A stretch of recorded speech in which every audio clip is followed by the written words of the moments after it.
Hello students, let's see the question. The question says if a vector plus b vector equal to c vector and a plus b equal to c, then angle between a vector and b vector is. So हमारे पास first क्या given है, हमारे पास एक condition given है that is a vector plus b vector is equal to c vector. इसका मतलब ये हुआ कि a एंड b का जो रिजल्टेंट होगा वो होगा c.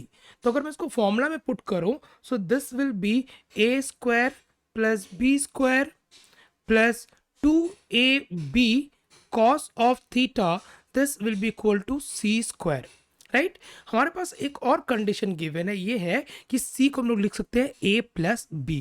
राइट सो फर्दर अगर मैं यहाँ पे जाऊं, so this will be a square plus b square plus 2ab cos of theta, और यहाँ पे c की जगह पे मैं लिख रहा हूँ a प्लस बी का होल स्क्वायर, क्योंकि यहाँ पे c स्क्वायर था.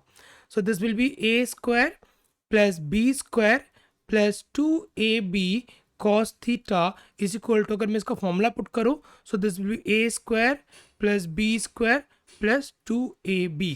राइट so यहाँ से देखो आप लोग, ये a स्क्वायर और b स्क्वायर का सब लोग हटा सकते हैं.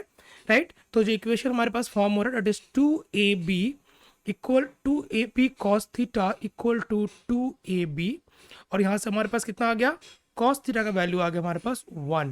cos थीटा का वैल्यू 1, इसका मतलब ये हुआ कि थीटा का वैल्यू कितना हो जाएगा, theta will be 0 degree. So the correct answer of this question will be option number 1, that is theta equal to 0. So I hope all of you got the answer. Thank you.